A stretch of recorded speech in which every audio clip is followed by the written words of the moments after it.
you're walking down the street, you see a girl pregnant at the age of 16. Just imagine that you're waiting in the hospital.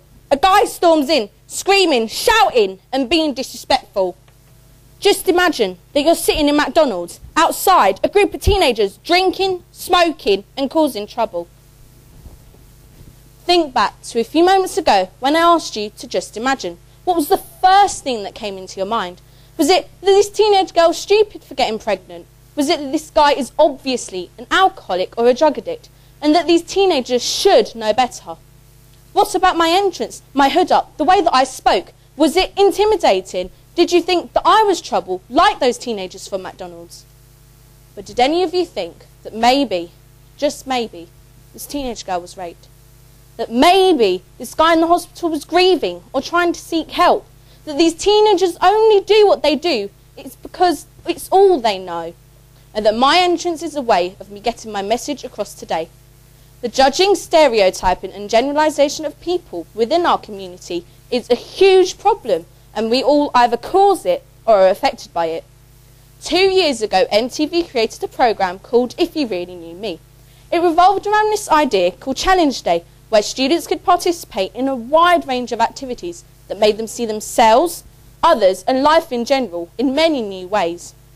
One boy's story really touched me, and I'd like to share this story with you. He was wearing baggy jeans, a baggy top and a pair of trainers, and I must not forget to mention messy hair. He looked like any other boy, right? That's what I thought. I judged him.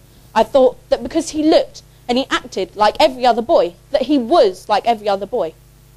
However, at the age of 13, he was diagnosed with cancer, and 2 weeks before the programme was recorded, he was told that his cancer was terminal. He felt that he had to keep his illness a secret, because people would judge him, stereotype and generalise him, and treat him in a way that he did not want them to. So, does that mean we are now living in a society where people are so afraid, so scared to say and be who they really are? Can you see that the way we judge people, stereotype and generalise them can be so wrong? That they may look one way on the outside, but on the inside they are totally the opposite.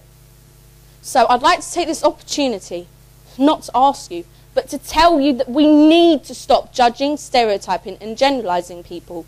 We need to stop and think, maybe, just maybe, but most of all, we need to understand that seeing alone can be so deceiving. However, to me, thinking is the new way of believing.